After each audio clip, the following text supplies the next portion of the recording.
Computer is recording. Okay, perfect.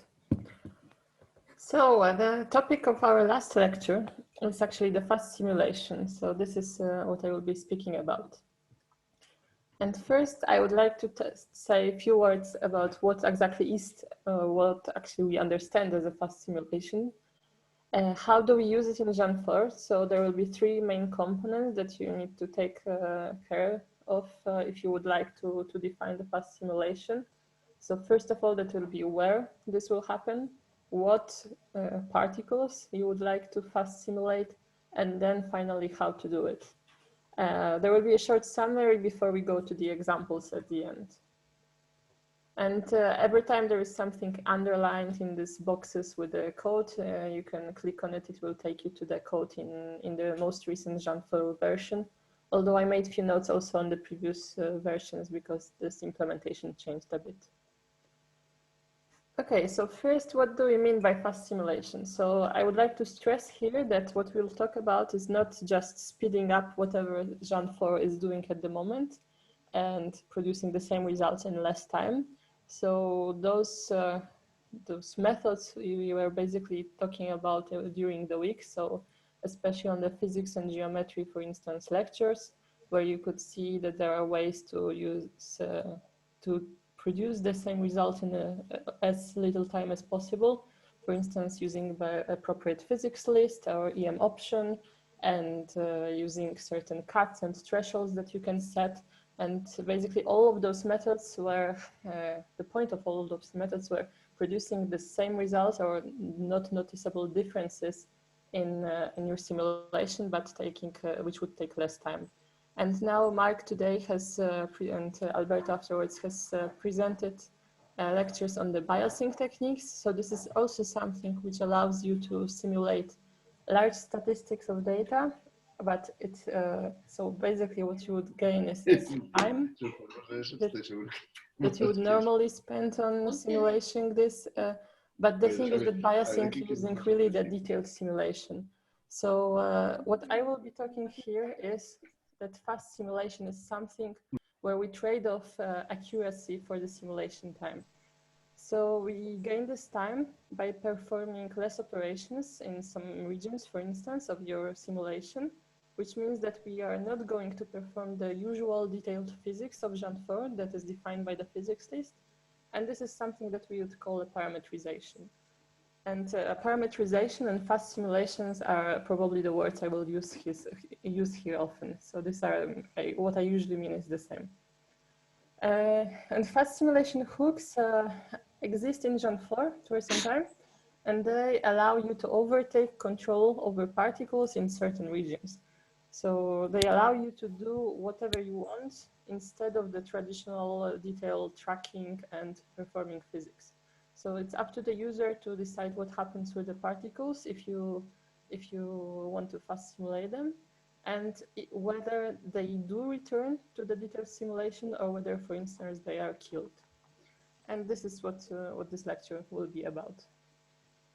Okay, so first the question would be why you would actually want to sacrifice accuracy of your simulation. And the first answer would be to speed up your simulation. So the speed up of the simulation, for instance, of the detector you already know. So this is something that you studied in detail. You know exactly how it behaves to the response of certain particles, and you extracted efficiency, the resolution of this detector from detailed simulation or maybe even from experiment, and you want to apply those known to you numbers to the simulation so that you can, for instance, simulate many more events and in much less time.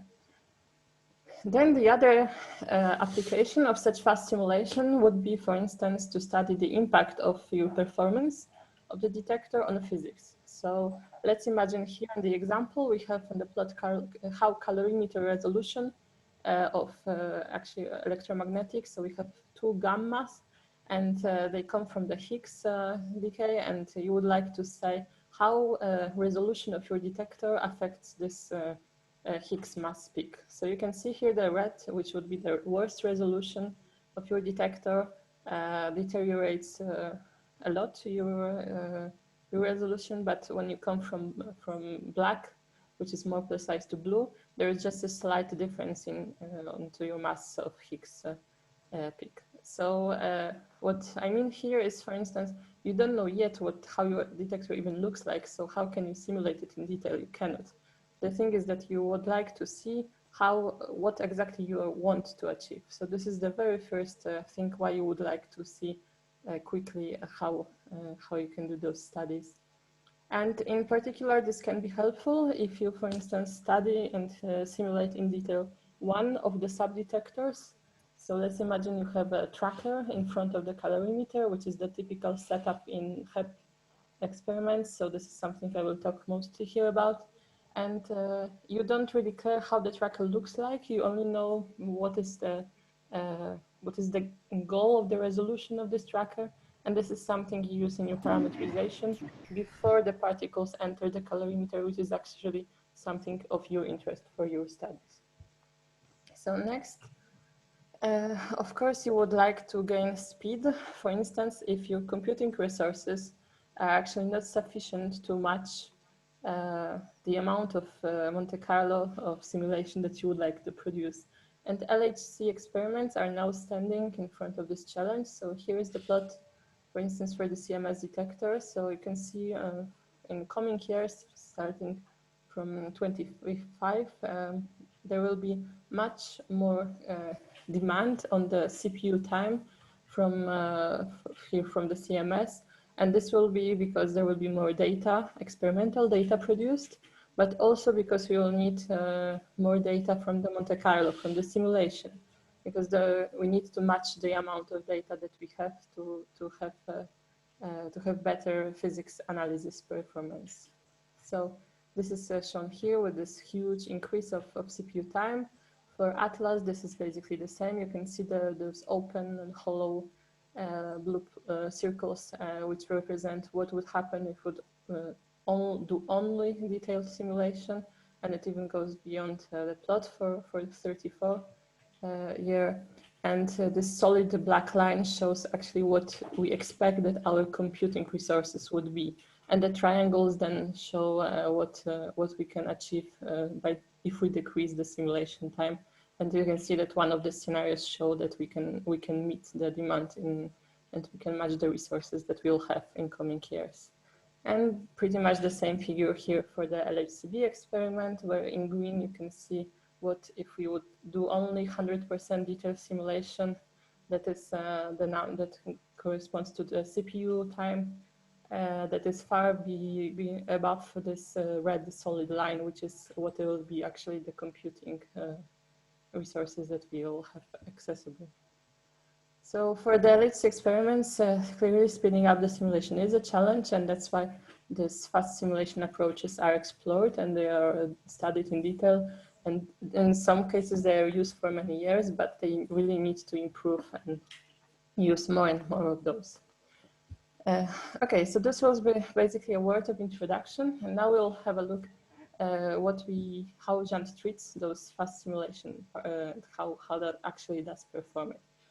So first, let's have a look how it differs from the detailed simulation, and we'll focus here, I think, in basically all of the examples as well, on the usual high energy physics setup of the experiment. So we have cylinders around the beamline where collision happens, and those cylinders, the innermost one is usually something of a tracking detector, where we want to see where particles go, the trajectories, and then we have calorimeters to stop those particles.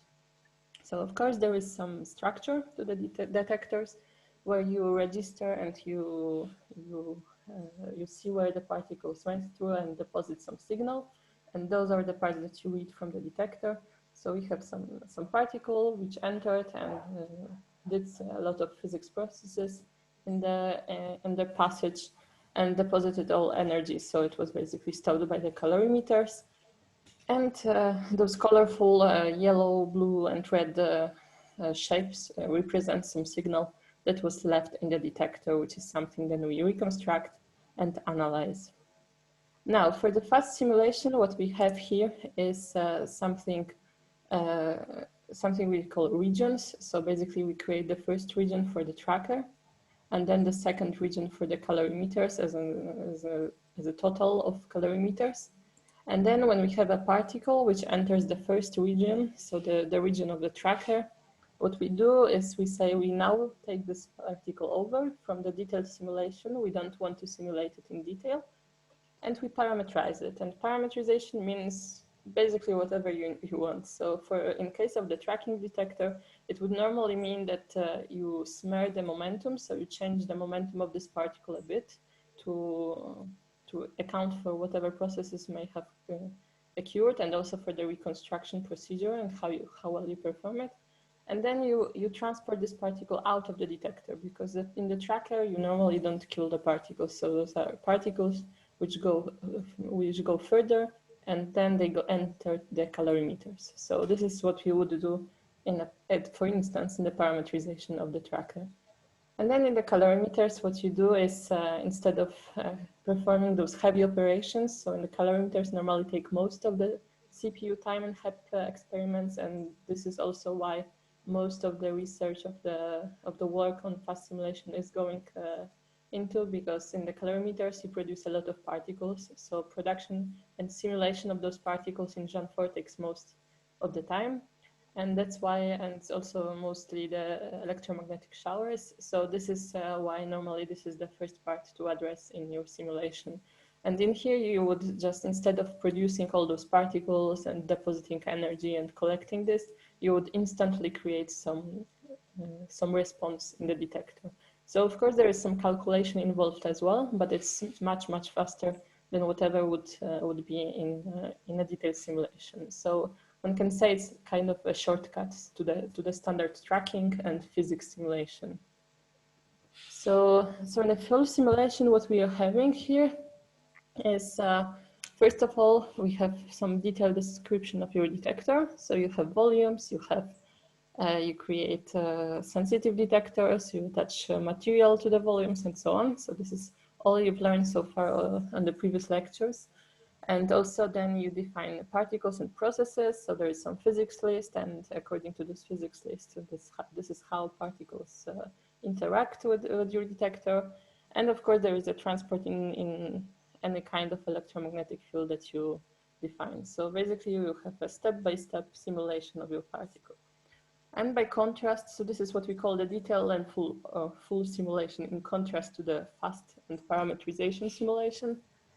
In parameterization, this is something which is not so well defined by step-by-step at the level of the step-by-step simulation, because you do some operation on the whole volume. So you do something in the region, and it's a region that you want to do this operation. And in some regions you do one operation, like in a tracker, and in calorimeters you would do something else. Then, of course, you need to say which particles actually you want to parameterize. So, for instance, in a tracker, you would do this for charged particles, but for instance, not for neutral, and so on. And finally, you need to really say how and what happens to these particles so that you parameterize. So these are your input numbers, for instance, for the response of the detector that you put into this parameterization.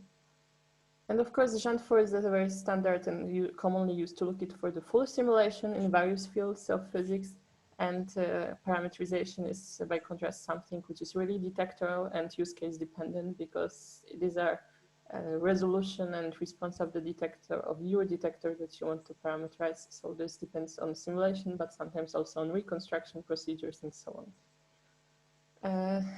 What I would like to stress here is that since there are those hooks that exist in Geant4 to introduce those fast simulation techniques, it's very beneficial, because what you can do is you can mix full and fast simulation within one framework. So you can parameterize your particle, but then you can say you can release it back to Geant4 detailed simulation. So this is something which Geant4 offers. And then you basically mix both types, and you can even save them all in the same sensitive detector collections, heat collections. So as I said, there are three components to the fast simulation that we need to talk about. And the first one is where you would actually want to parameterize those particles. So you could imagine different scenarios. And first of all, for instance, you could say that you have your tracking detector and you have several sensors on the way of particle, and you want to transport particle with Geant4. So in between the sensor, you would perform the normal operation of Geant4, but inside of the sensor itself, you would like to perform some operation.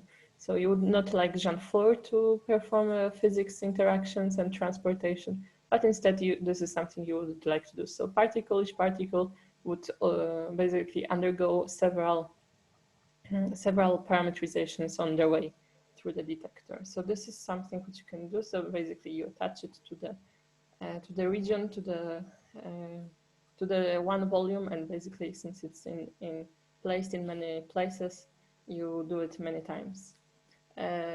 You can, of course, also do some coarser parameterization. So you would basically attach it to the whole envelope of your detector. So instead of attaching this to the individual sensor, you would really want to just transport it from the entrance to your detector to the exit and say what happened as general and overall, sort of to compensate also for the reconstruction procedure that would go in your detector of the tracker. And this you can do in Geant4 using mass geometry. So you imagine you have your detector, you constructed in a detector construction class, and you attach directly in this mass geometry the fast simulation. But also you can say that you have some larger structure like calorimetry. So for instance, you have one volume which is electromagnetic calorimeter, and then another volume which is a hadronic calorimeter. And what you would like to do is to attach parameterization to the whole assembly of those two volumes. So this is something which would not exist as a single volume in your mass geometry. And that's why it's also possible to define this fast simulation inside of the parallel geometry.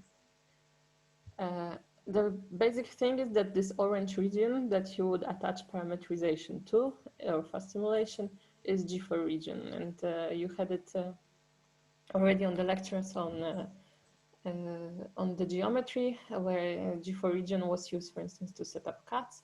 But one of the things that G4 region does is also it holds you can attach to this G4 region fast simulation models. And this region, of course, is attached to logical volume, but those can exist either in mass or in parallel geometry. There will be slight differences, but we'll see them all on the example section.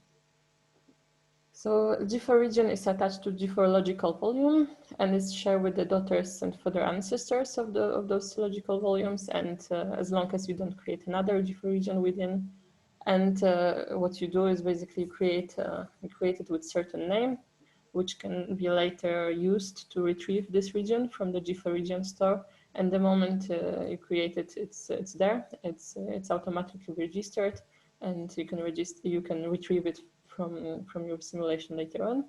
And what you need to do is also to add this root logical volume. And for instance, for two examples that exist in Geant4, so these are two models which present how to do it for the mass geometry and parallel geometry. So you have a region with certain name, and then you simply add this region, add a logical volume to this region. And you can click on those underlying links if you would like to see where this is exactly placed in your code to look it up for yourself. Okay, so this will be the first part. So how we define where the parameterization happens, which probably is the easiest one. And now let's move to which particles you actually would like to parameterize and what you need to do to attach this fast simulation. So of course, normally you don't do parameterization for every single particle that exists in your physics list, because simply because normally you measure response of certain particles going into your detector.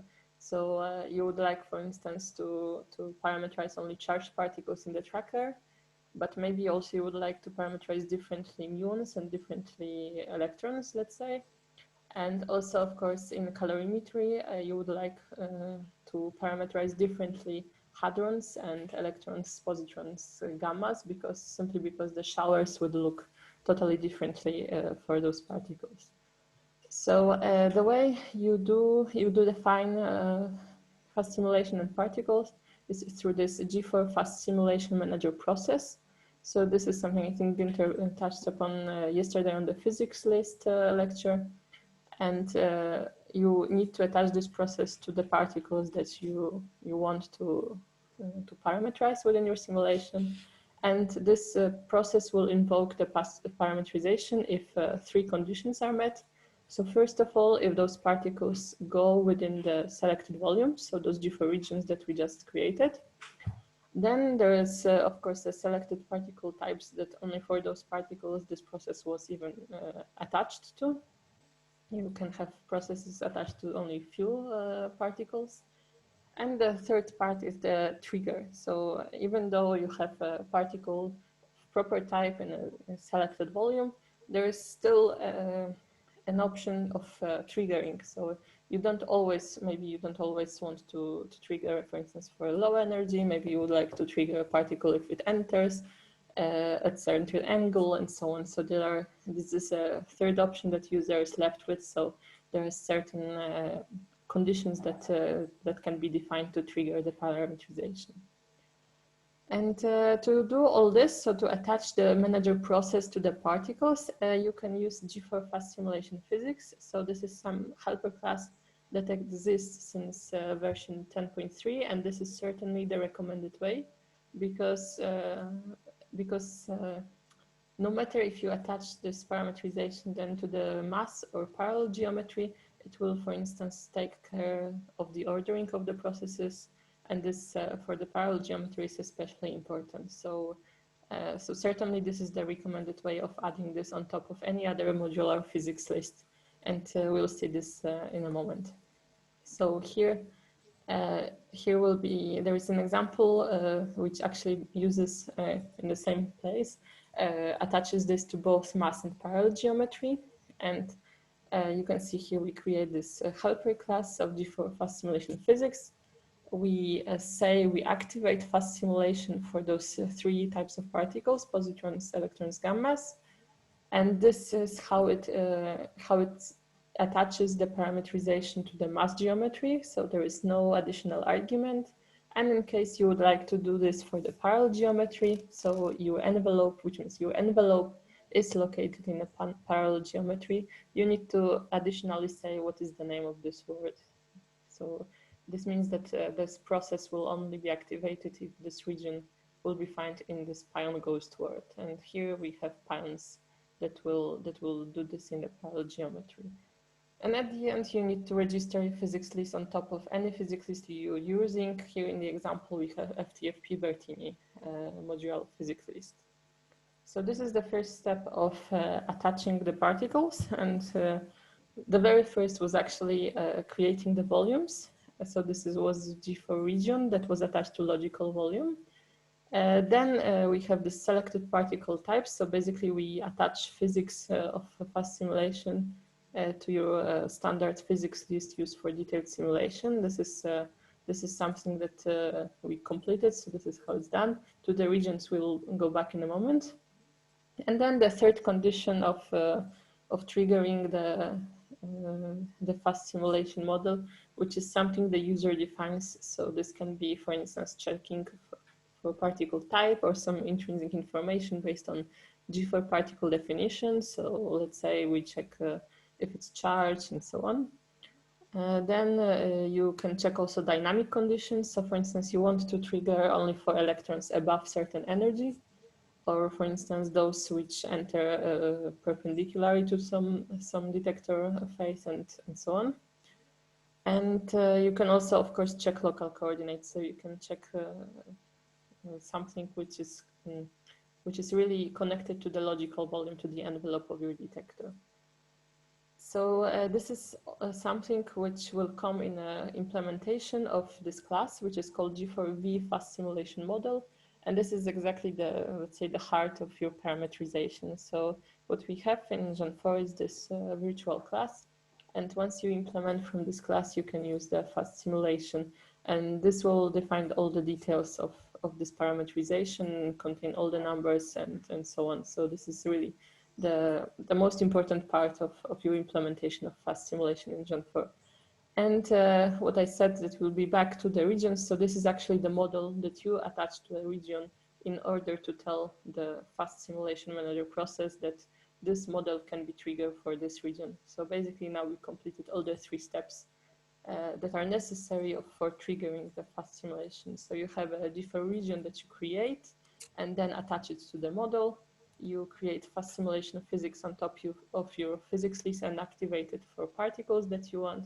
And then you implement this model class, which will have a lot of trigger conditions and also will be the heart of your parameterization. So it will describe what happens to the particle itself. So this on the G4V fast simulation model. So this, as I said, is a core of the parameterization, describes which particles and how are parameterized. And you create it giving its name and attaching this to the region in your constructor. So here on the example, you can see that you retrieve a region from the region store by the name that we given, I think, on a few slides back. We created this region, and then you add this region, attach it to your parameterization model. So this is how the region is attached. And now on the particles and on the triggering capabilities. So our fast simulation model actually has 3 pure virtual methods that you need to implement in order to use it. And the first one will be is applicable, and this will be the first method that will be checked.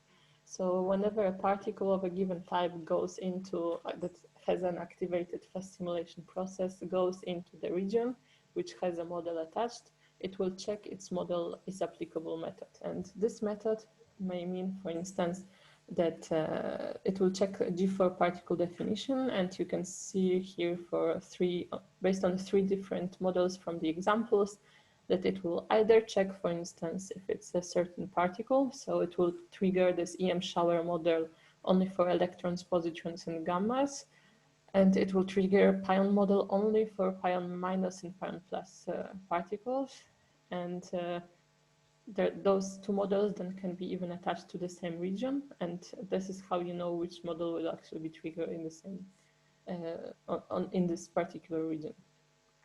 And then so you can basically retrieve any other thing you can from G4 particle definitions, such as, for instance, you can check what is the charge of the particle or some other intrinsic properties.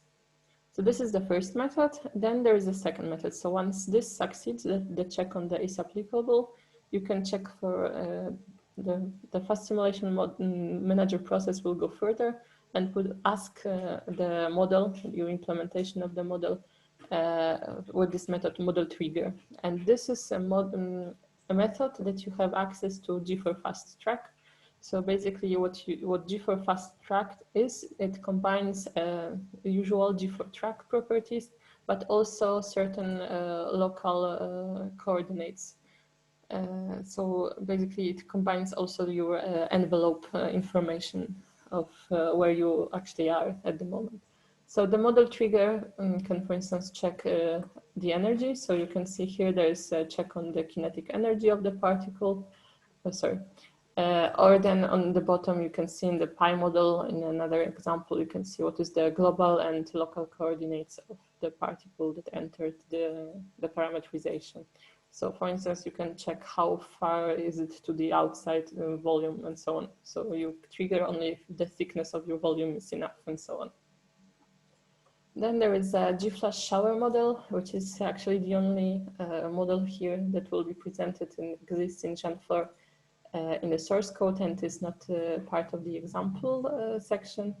And for this model trigger, it's slightly more complicated because it already calculates something. It calculates, it creates a longitudinal profile of the shower and will check if the shower is contained within your detector. So basically, if your detector is thick enough for the particle of given energy to be contained within. And once this model trigger succeeds, we go further with our fast simulation model. And what we do is actually, the third method that needs implementing, this is this method do it. And this method is actually the heart of your parameterization, and it tells what exactly you can do. So you get the input, which is this fast track, so your track and envelope properties, and then the output information is this fast step. And what you can define in this fast step it's several things, basically whatever you can imagine. So you can alter the energy of this particle, you can move it to different position, for instance, to the exit, like in the tracking detectors. You can create energy deposits, as many as you want, as long as you take care of how those energy deposits are created, whether they will be stored in a sensitive detector, or whether you would like to somehow differently read them out, for instance, directly to some files, or maybe to attach it to the track information, for instance. Then you can also kill a particle and create secondaries. So pretty much this is all that can happen to a particle, and this is what you can do. So you really have control over those particles. You took control over from Geant4 detailed simulation, and of course you can release those particles back to the detailed simulation afterwards. So before we go to the example, I would like to make a quick summary of what is step-by-step needed to do the fast simulation. So starting from the most important class, so going backwards, we need to implement a model which specifies which particles go through the parameterization, under what conditions, and how those particles should be parameterized, and what happens. So for instance, to the energy deposits that we create. So this is the first and the most important part of this parameterization, and it's implemented in users' implementation of G4V fast simulation model. And we'll have a look at several examples of those.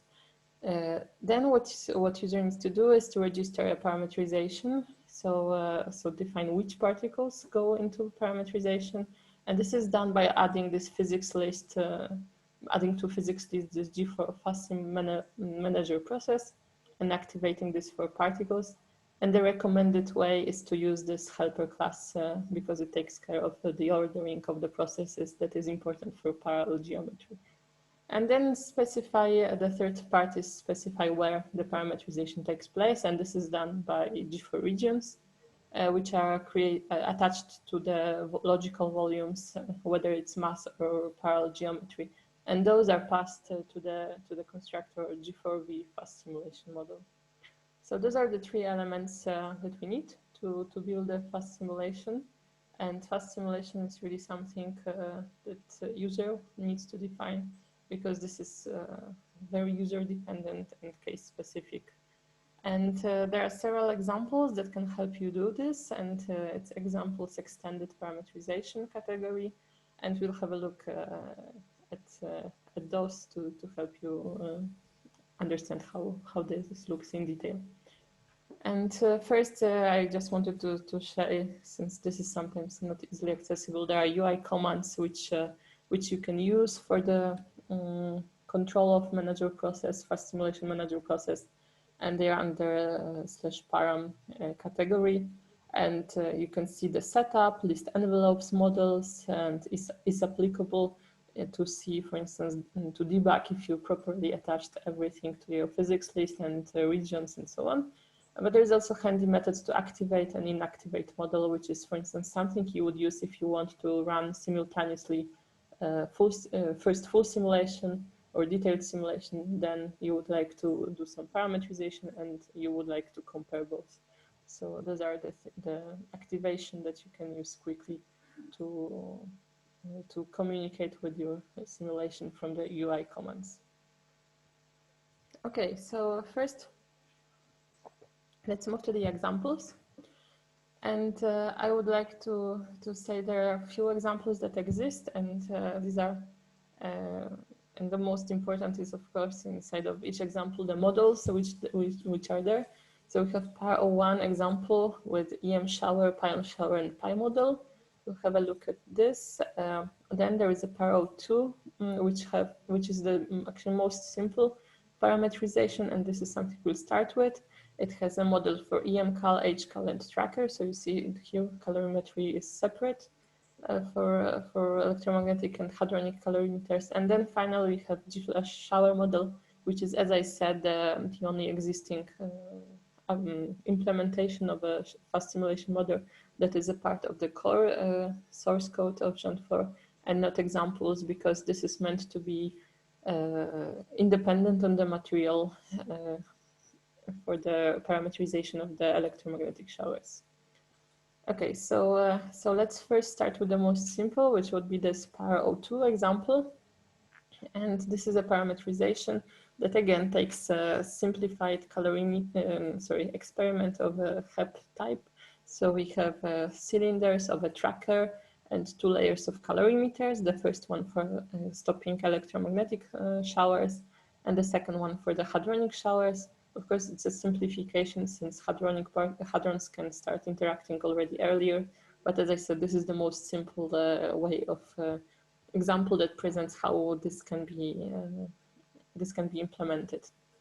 So we have particles which enter and travel inside of the detectors, and what they do is what we do in the parameterization is we change the momentum in the tracker and energy inside of the colorimetry to smear it a bit to which would represent what is the final answer of our simulation and reconstruction algorithms. So what we get is at the end is the answer on the energy of the particles and momentum of the particles in our detector.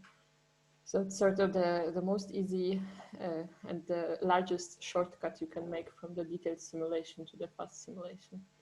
So what we put here is a user input. So here are the 2 examples. So as you see, these are really numbers. So this is something you really need to know from your detector simulation first, what you have or what you want to assume will be your final resolution for the tracker, for the momentum, and for the hadronic colorimeter before you want to do this parameterization. This is not something that Geant ever can provide for the user, because this is something based on very detailed and customized studies. So what we have here is based on those inputs, we get some output answer. So if we gather enough pions, we can see what is the answer to those pions in a tracker, and in it's exactly the same resolution, and the same for the hadronic colorimeter. So in more details, going through all the components. So again, first what we need is regions, and in this example, this is the geometry is based on the GDML file. So what we actually would explore here to attach the region is auxiliary information. So if you have your GDML file, this is something that you can obtain from various sources. But what is important here that once you locate your, for instance, here we have a volume which is called track barrel log, logical volume. You attach to this volume auxiliary information, and you type, for instance, fast model. This can be whatever you want it, and whatever name that you also want, because this is a way how you pass the information to your simulation, so to your C++ code. And then in this detector construction, you parse your GDML file, and this takes care of constructing the whole geometry. But what you need to do on top is you need to read this auxiliary information. So this is something that parser is obviously not doing for you, because this is your user additional information. So what you do here is you take the map, this auxiliary map that parser will return for you, and then you go one by every volume, and you check if there is some auxiliary information that is of your fast-sim model type. And if so, then what it does is takes those which have tracker inside and attaches and creates a region for the tracker. And the same it will do for the colorimetry, to attach regions for the colorimetry. And then once we have this in the construct method, we go to construct SD and field. And in here, what we do is go one by the regions that we just created. And what we do, we create a fast simulation model. So in here, you have an example of how the tracker is created with a name. And the second argument is the region that we just created. And there is also an additional third parameter here, which will tell what resolution we want to use in this model. Okay, so this was for the region, and then what we have here is also an example how to add a fast simulation manager process to the physics list. And as I said, this is really not the recommended way of doing this. The recommended is to use the helper, physics helper class. But since this is something which can be used for older version of 10.3, it's still there in the examples. And this basically means that in your physics list, you need to create the fast simulation manager process. You need to iterate over all the particles. And here it really attaches it to all the particles, not only the selected ones. And finally, it adds the process to the process manager with some ordering, which will here work for the mass geometry.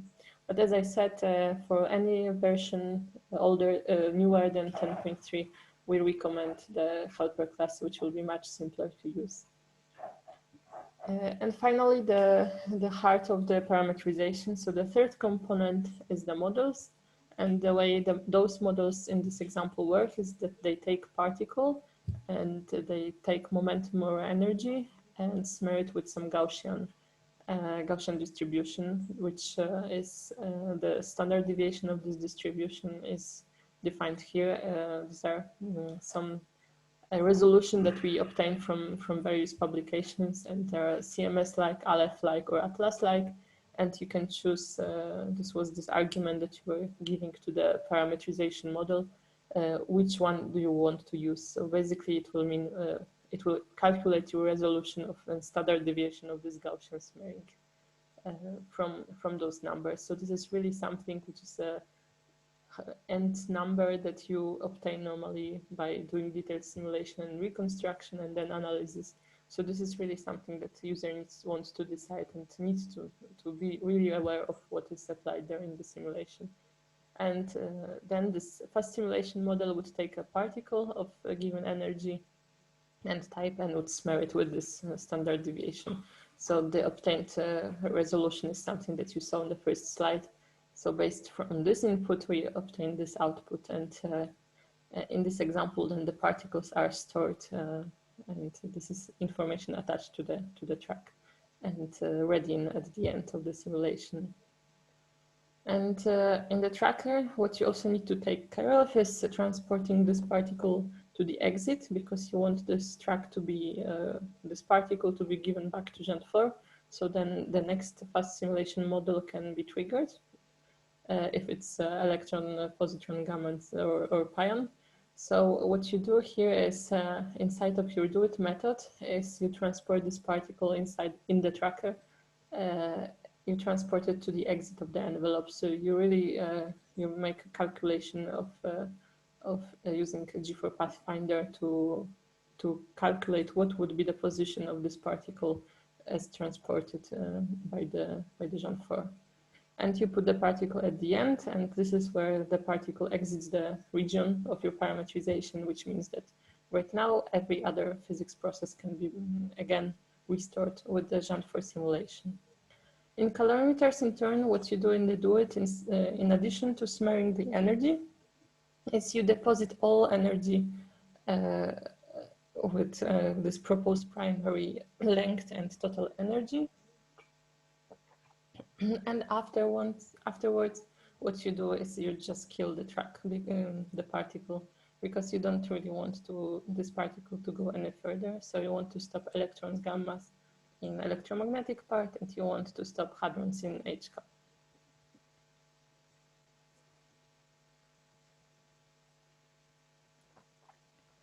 Now moving to a bit more complicated example, which is this PAR-01 example. So this will be the example that will focus on the calorimetry. As I said, this is usually the part that takes most of the time in the simulation. So it means that this is the part that normally people focus most on spinning up, so on constructing certain parameterizations. And in this example, we have three models. The first one will be for electrons and photons. So it will be triggered for the electromagnetic calorimeter. And the envelope of this calorimeter will be used from the mass geometry. And then we'll have the second model, which is a second model for pions, and it actually is attached to the ensemble of electromagnetic and hadronic calorimeter. So it means that we construct some volume non-existing in the mass geometry. We'll do it in the parallel geometry. And then there is a third model, which exists there only to create secondaries. So it's actually just to show you how to create secondary particles inside of the fast simulation. And those particles, of course, are then returned to the Geant4, and if in case they are within the volume, they can trigger the parameterization, but they can also be particles of different type, which means they just return to the detailed simulation. So in our calorimeters, we normally look at the showers, looking at those two-dimensional distributions of the shower energy deposition. And we have a momentum of the particle, which determines our axis of the shower. And this is something we call here T on the longitudinal profile. This is how the shower develops. So the particle goes from left to the right on this picture. And then in the lateral profile, it goes from the innermost, the particles transport to the outside. So we basically can describe our distribution of energy deposit in here as a function of azimuthal angle and radius in the lateral profile. But then for the longitudinal profile, we describe it as a function of T of shower depth. And how we want to deposit the energy of electrons and photons. So we assume that we can disentangle those three distributions, which of course is not always true, but this is our assumption for this model.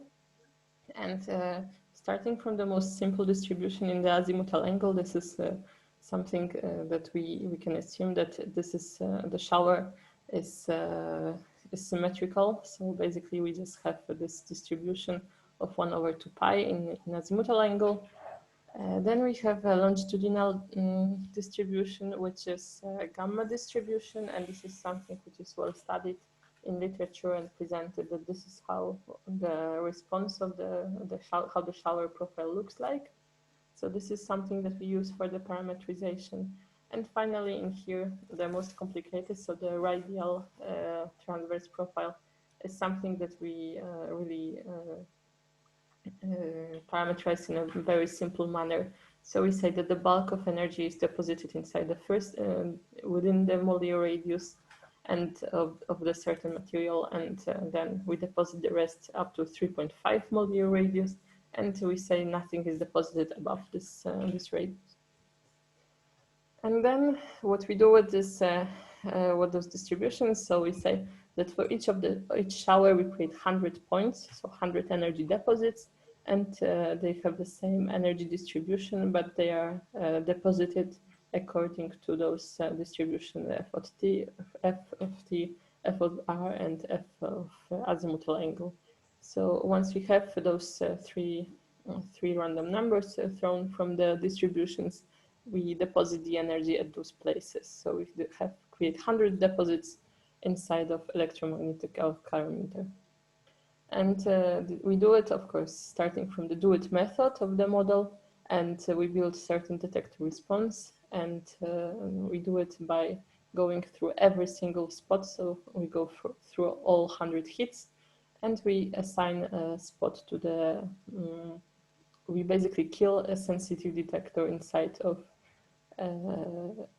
which we are at the moment. So this is, as you can see, a responsibility of a user to call sensitive detector, because Geant4 has no idea what you're doing in your parameterization. So there is no way of telling that you created those energy deposit that you want to deposit. First of all, you may want to store it differently, but of course you can use the same sensitive detector that you are using for your full simulation. So in this way, you can store the same way in the same manner, and then have easier comparison of your full simulation and fast simulation. But again, this is something which is your responsibility, and we are actually right now implementing some helper classes that can also take over this. So so they will do for you this lookup of the sensitive detector volume, and we hope to put it in place in the new 10.7 release. Okay, so this is for the electromagnetic model, and now for the pions. So what we do is just describe a different distribution for transverse and radial profile. In here we use Gaussian distribution with different standard deviation. And as you can see here, it's really hard-coded. It's 20 and 10 centimeters for this particular detector, and it's independent on the energy of the pion. So it's really just a simple example, and the azimuthal angle again is a uniform distribution. And for every single pion that goes into this parameterization, we'll create 50 points, not 100. And we'll throw random numbers from those distributions and deposit the energy just as it was done in case of the electromagnetic model. And the third model that is presented in this example is pi model, and this just really is there for demonstration of how the secondaries can be created. So you say to the fast step, so this is a G4 fast step type. So the output of your do it method, and this is where you tell how many secondary tracks you want to create, what is momentum, what is the particle that you create, and then finally you calculate the position where this particle is located. So in here, this is actually the quicker way to calculating what is the exit position of your particle. So if you create it based on the direction and the distance to the outer boundary of your volume. So it will be a quicker way to calculate how you want to create a particle at the exit of your volume. And the secondary will put at the exit, and it will exit into the Geant4 standard simulation. And yeah, here this is the distance of to the outside, and the position that will be new position of this track for the initial particle as well to be transported. Okay, so this was the second model, which was a bit more complicated on the part of how showers are simulated. And finally, we go into the most complicated example of the G-flash. And the first I note that this G-flash example was renamed. So it was previously directly called G-flash, and it's renamed because we created four actually different variations of the same example, and they differ in where parallel where mass geometry is used. So this is something that facilitates this use of parallel geometry, whether you want to deposit, whether you want to create a scoring, so a sensitive detector in your parallel geometry, or whether you want to do envelope of parameterization. You can look at G-flash 1, 2, or 3 example. So there, the color of this example is the same, the results are the same. The only difference is where the geometry elements are constructed. And there is also G-flash A example, which is called A as it's a bit different. And there is some simple analysis of shower shapes included. Okay, so this is the example that is the only implementation of a shower model in core software, as it's parameterization based on atomic number of the material that's of your calorimeter, and also on the energy. So it's sort of let's say universal way of creating a shower response in the detector, and it's based on the G-flash model described in this archive paper. There's also some reference in our physics reference manual in chapter 18 if you would like to have a look. And again, it presents showers as a three distribution component, in shower depth, in radius, and in azimuthal angle. The distinction here compared to the previous simplified model is that the radial, the lateral profile is dependent on the shower depth, as you will see in a moment. And the distribution in azimuthal angle is again flat. So we have this shower longitudinal and transverse profiles, which are parameterized as a function of energy and medium.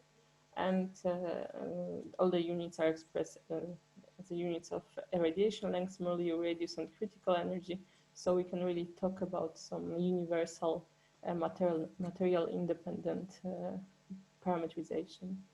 And to have a look if we can actually, how can we talk about something which is general and applicable in various energy regimes and also materials, you can see how the longitudinal profile looks like. So you can see that basically the shape is the same. There is some different scaling applied if we go through different energies, and the same for longitudinal profiles in different materials. So this is something which looks more or less the same. There is some different scaling to the parameters applied. So you can imagine that this is something we can parameterize with one single formula with various parameters to describe the Z, the atomic number, or the energy dependency. And there's, of course, also a slight shift between electrons, positrons, and gammas, which is also just shifting the shift in the depth of the shower on the longitudinal profile. And the longitudinal profile, again, is described by this well-known gamma distribution here. And we define some parameters to this parameterization. I will not really go into a lot of detail, but what's important is that we have certain parameters, and those parameters are taken from this paper from arXiv. And as you see, again, we have just few numbers that describe the whole parameterization of the shower. So this is something that is user specific and of course can be changed, and changing every single parameter will affect how your parameterization looks like. And as I said, the lateral, the transverse profile cannot really be said to be independent on the shower depth. And what you can see here is the evolution of the lateral shower. So you can see that this is first a very narrow and peak-like distribution for the initial shower depth. And then basically this peak disappears and we have some broad distribution in the higher distance from the shower curve for the further distance from the entrance of the particle to the detector. So each of those distribution looks differently, and that's why we cannot say this is independent on the shower depth, and will be parameterized as a function of shower depth as well. So there are several existing in literature parameterizations, and there is nothing we can say that it's the ideal one, but the one that GFlash uses is something that distinguishes the core part of the distribution and the tail with the probability P. And basically what we have is those two functions described with R core and R tail parameter and probability P. And those are dependent on the shower depth. And you see here that this is much more complicated than the longitudinal profile. We have many more parameters, it's 10 parameters over here, which actually then go following this arXiv paper, go further into, as they are parameterized, also the function of energy and atomic number. So the medium, the material that one is located in, and parameterizes showers. So again, this is many more numbers to simulate the parameterization, and once you try it out for different materials, it of course can offer different accuracy. But the important part is that it's really an attempt of generalizing this parameterization of showers in the calorimeters.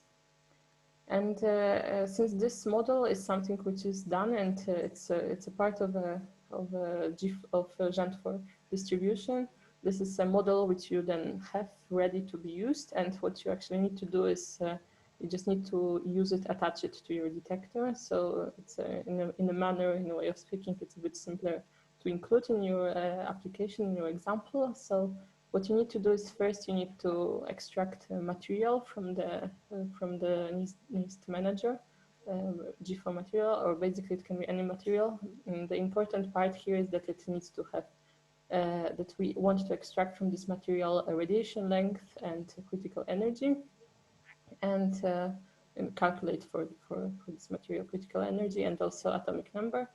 And what we then do is we create this GFlash shower model, which is ready to be used. So we attach it to the region of our parameterization. And then there are several classes that you need to attach. So first of all, we create a homogeneous shower parameterization for the material. Then we create some particle bounds which tell what is the energy below or above which we want to parameterize, and also this heat maker. So this is the class which will be responsible for creating the energy deposits in a sensitive detector. And this is something also in a similar manner what we are working now to allow users to use in any other parameterization as well. And the important part here is that the sensitive detector, needs to be created and it needs to follow a certain structure. So it needs to inherit from this G4V G-flash sensitive detector. So G-flash-V sensitive detector is just an interface that, in addition to creating a usual full simulation process heat methods, you need to have a process heats that will be relevant only for the G-flash hits created in the G-flash parameterization. But the important part here is that they are both in the same sensitive detector class of a user. So they can, for instance, share the same heat collection, or they can share certain methods and tools that you define here. So this is really then allows you to easily compare between the parameterization and full simulation. And the parameters for this parameterization are defined in this class.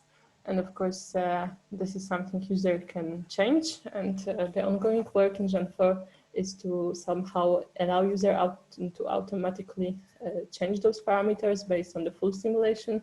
This is of course not trivial and not very simple, but we hope to achieve some tools that users can use and extend on this parameterization, because the parameterization and the parameters that are used now, they were extracted very many years ago. So they were true and they are very good for homogeneous media, but they are, for instance, not so well for the sampling calorimeters. And the sampling calorimeters is something which is implemented, but it's not heavily tested in Geant4. And is the most important part here is that it treats your detector as an effective medium, so it calculates effective atomic number. So if you have normally a very high difference, large difference between active and passive material in atomic number, this will more or less be closer to the one of the passive material. And it will also treat and deposit energy everywhere inside of your detector. So it's not possible to collect this energy then using sensitive detector as it's done in a full simulation. But what is rather recommended is to construct a sensitive detector in parallel world and really account for the full cell. So it will be the full readout cell should contain both sensitive, the active part of the material, and the passive one. And this is also ongoing work on revision of how the sampling calorimeters are implemented inside of Geant4 for this parameterization. So to sum up, I think I went a bit over time.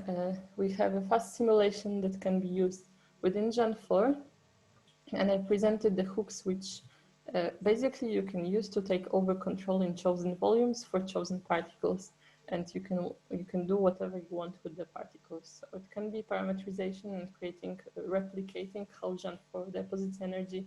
It can be just simulating the transportation of those particles, and so on and so forth. So basically, it's a tool in Geant4 that allows you to take over control. And then what's important here is that it allows to mix detailed and parametric simulation, and you can at any time give the particle back to the detailed simulation if you need it to. And there are several examples that we went through at the moment, and if you want to know more, you certainly can consult those. And to just finish up, I would like to say if there are some problems afterwards, after this lecture, please feel free to contact me by this mail. Thank you.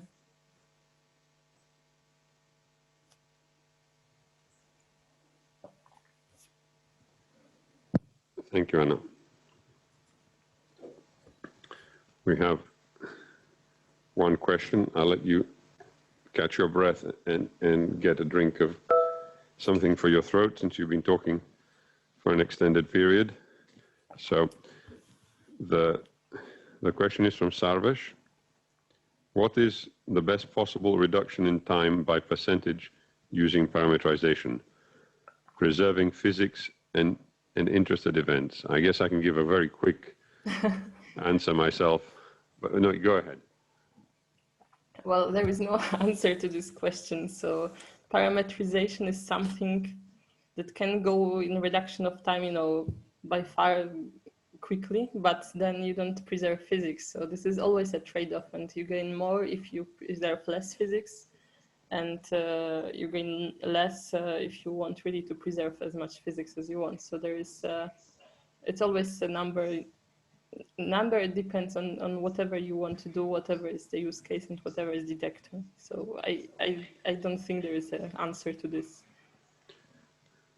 I don't know if John, my answer would have been to explain the amount of effort that is utilized by different LHC experiments that we follow, and to say that their aim has been typically speed up factors of 10 to 100 for the very complicated geometries, but what they do is they replace the very complicated geometries by planes in which they have sort of mashed up all the material of a particular portion, and they propagate through those planes as though they're very small, and things happen in them, like depositing energy in very approximate ways. And then they've invested many, many years of several people in creating these, and they do manage to get speed up factors which can range from a factor of 10 to a factor of 100, and for the most simplified models, even up to the order of 1,000. But that's after the effort of many FTEs of multiple people, and a lot of effort in comparing the output and identifying things which are not very well modeled in this output, and saying, okay, this, for an analysis which requires this to be correct, this cannot be used. The effort is vast in this, necessary, of course, in order to be able to do things like simulation of supersymmetry. I don't know if you want to add or correct something, Anna. I would actually want to add, yeah, certainly what's important is that experiments, for instance, use it only for certain analysis. They use it, for instance, if they need some huge statistics to simulate, and they don't really care they can say they don't care that much for accuracy. And there are some analyses where they just cannot use any of those parameterizations, however detailed they may seem to be. And maybe the answer to the speed up is the plots I showed at the very beginning, at least for the LHC experiments. So they were in a linear scale. And as you could see, basically the speed up over there from the full simulation to the fast simulation is visible. So I mean, I don't know, it's not that huge, the speed up that they have. So what you can see here is in the Atlas plot, in that the hollow circles, blue ones are if we have just detailed simulation, and then we go a bit below if we have a conservative fast simulation, and further below if we have really aggressive fast simulation models. So you can see from those numbers that even though we have certain speedups like hundreds in certain detectors, overall it does not translate that much to the total speedup, because as John said, some analysis can have it, some cannot. Okay. Of course, this is for high energy physics. For other application areas where, of course, the amount of effort will likely not be the amount of effort that LHC experiments puts into this, one would have to understand what one is trying to do, what are the key outputs, what are the key observables, how much fluctuations in these observables are important for your application, or are just the mean values reasonable, and all of these things would factor into whether fast simulation makes sense for your application, or you should just go off and try and find a bit more simulation time,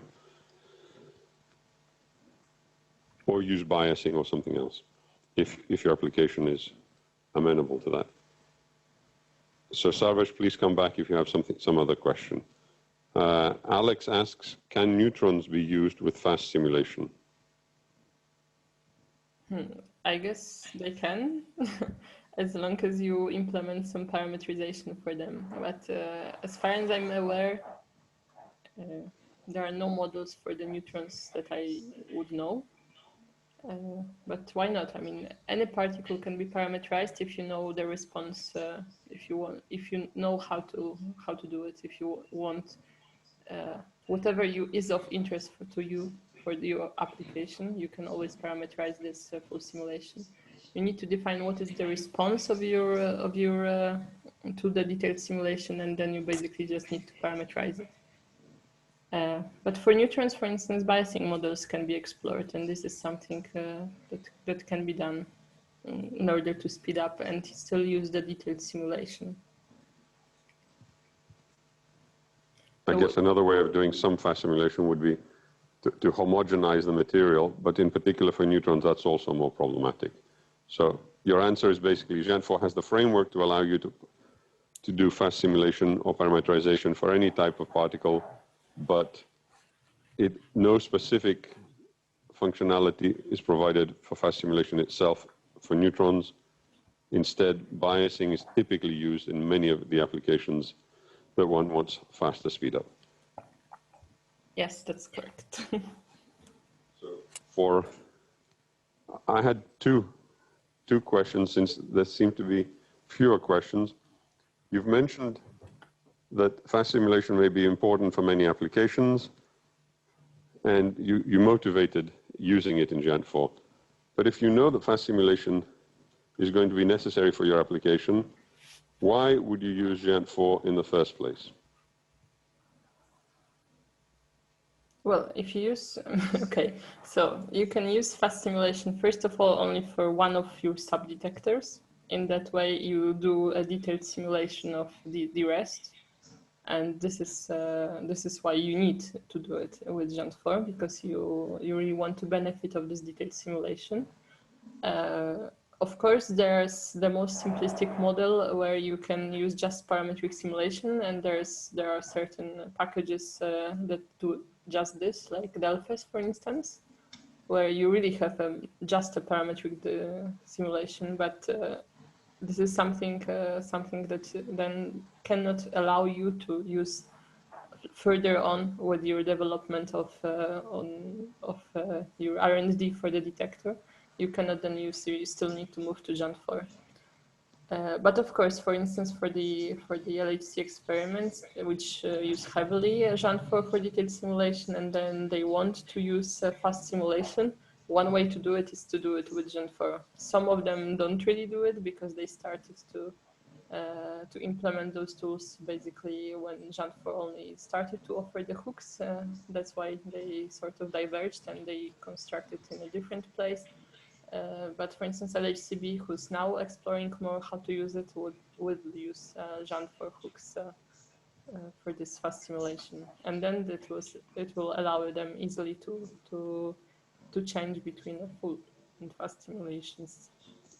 So the key selling point is that you can have both full simulation and some different versions of fast simulation, that they will share a lot of code which will go into the writing the code for the hits and translating that into digits and figuring out the signal in common between your fast simulation and your detail simulation. Yes.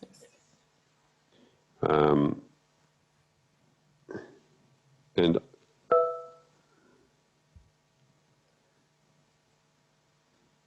so I have there's another question here. Can the neutrons produced during radiotherapy be simulated in linear accelerators for specific energy values?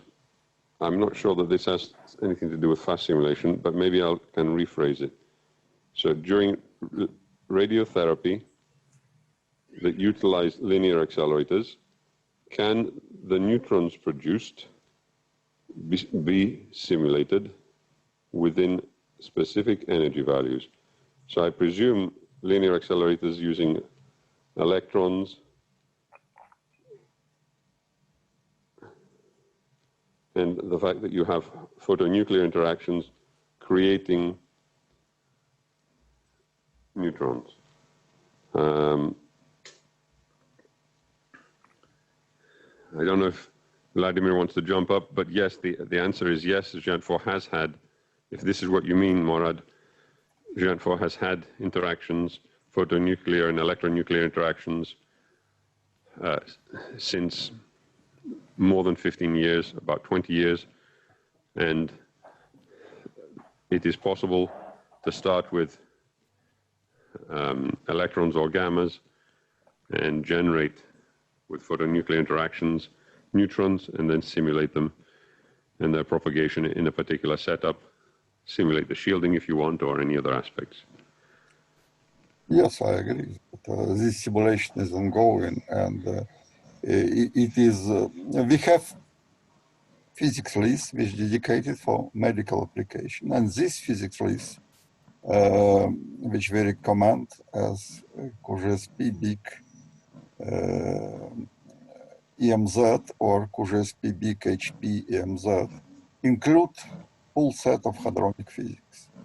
Another story is how accurate is this simulation, and for us was never the highest priority to simulate all details of nuclear physics, because most part of active developers in Geant4 are LHC HAP oriented. But we are trying to keep medical, nuclear and medical physics alive, and trying to improve cross-sections and final state generation for this type of particles.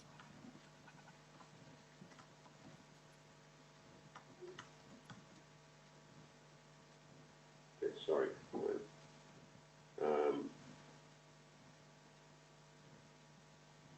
Someone is trying to type, but I don't see anything more. So maybe I'll put a very quick extra question to Anna. In CALICE and for interest for very high energy applications at future colliders, there is interest in seeing where a shower starts. I don't presume that there's any fast simulation method that allows the shower to start and then only then parameterizes it, rather than trying to parameterize it given a potentially moving target of where the shower will start.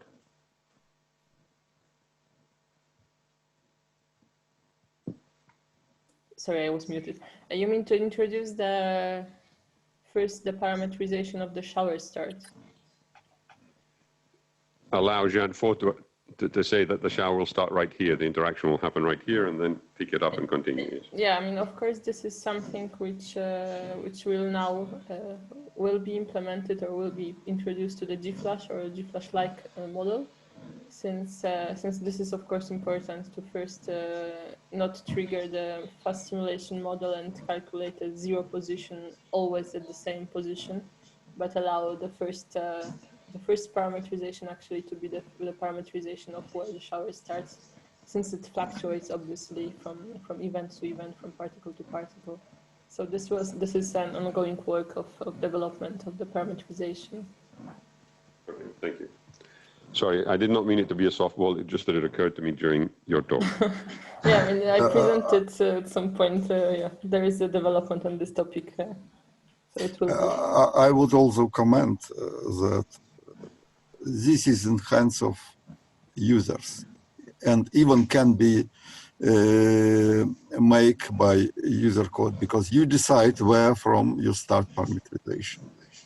That's the easy part. The question Yeah, is, but it will change the shape of the shower. Okay, so that, sorry, yeah, I mean, that was an interjection. It will affect the showers, of course, especially at the beginning. So yeah, this is important, and this is something which we discovered is would be better, would improve accuracy of the G-Flash model. That's why we work on this. But of course, as I said, this whole lecture was more on introducing the tools that Geant offers, of introducing, as Vladimir says, user-dependent parameterization. Okay, I think that we've finished with the talks which were specific to fast simulation, and we're going to start with a more general question and answer, although we sort of faded into it. So okay, thanks.